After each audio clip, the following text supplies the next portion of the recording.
പ്രിയപ്പെട്ടവരെ, വളരെ പ്രധാനപ്പെട്ട ഒരു വാർത്തയിലേക്കാണ്. കോൺഗ്രസ് നേതാവ് KP കുഞ്ഞിക്കണ്ണൻ അന്തരിച്ചു.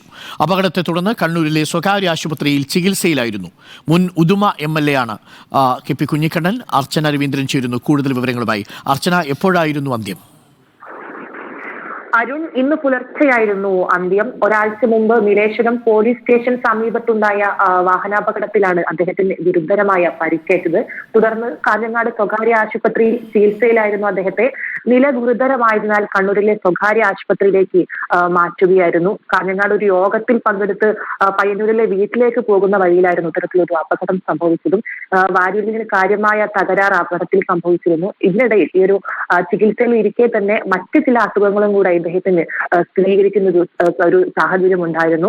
എന്തായാലും കഴിഞ്ഞ 2 ദിവസമായി അദ്ദേഹം വെന്റിലേറ്ററിലായിരുന്നു. ഇന്നലെ തന്നെ വളരെ ഗുരുതരമായ സ്ഥിതിയാണ് അദ്ദേഹത്തിനെന്ന് ബന്ധുക്കളടക്കം പറഞ്ഞിരുന്നു. നമുക്കറിയാം, കോൺഗ്രസിന്റെ വടക്കൻ കേരളത്തിലെ വലിയ മുഖങ്ങളിൽ ഒന്നായിരുന്നു അദ്ദേഹം. ദീർഘകാല KPCC ജനറൽ സെക്രട്ടറി ആയിരുന്നു. K കരുണാകരന്റെ അടക്കം വിശ്വസ്തനായ ഒരു നേതാവ് കൂടിയായിരുന്നു. 87-ൽ നായനാർ മുഖ്യമന്ത്രിയായപ്പോൾ ഉദുമ MLA അതായിരുന്നു അദ്ദേഹം. ഉദുമയിൽ നിന്നും അവസാനമായി ജയിച്ച ഒരു UDF നേതാവ് കൂടി എന്ന പദവിയും കൂടി അദ്ദേഹത്തിനുണ്ട്.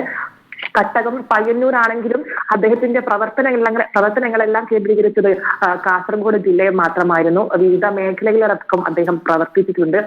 കേര ഫണ്ട് ചെയർമാനായും അതുപോലെ തന്നെ വിവിധ ബാങ്കുകളിൽ സഹകാരിയായും അത്തരത്തിൽ വിവിധ മേഖലയടക്കം പ്രവർത്തിച്ച ഒരു നേതാവ് കൂടിയായിരുന്നു.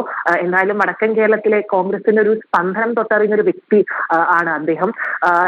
സംസ്കാര ചടങ്ങുകളൊക്കെ ഉടനുണ്ടാകുമെന്ന് ഇപ്പോൾ ബന്ധുക്കളടക്കം അറിയിച്ചിട്ടുണ്ടായിരുന്നു. ഓക്കെ, അർച്ചന രവീന്ദ്രനാണ് വിവരങ്ങൾ നൽകിയത്. KP കുഞ്ഞിക്കണ്ണൻ ഉദുമ MLA ആയിരുന്നു. അദ്ദേഹം വളരെ സഹൃദയനായ ഒരു വ്യക്തിത്വത്തെയാണ് നഷ്ടപ്പെടുന്നത്. കോൺഗ്രസിൻ്റെ ഉദുമയിലെ, പ്രത്യേകിച്ച് വടക്കൻ കേരളത്തിലെ മുഖമായിരുന്നു KP കുഞ്ഞിക്കണ്ണൻ. പ്രിയപ്പെട്ടവരെ,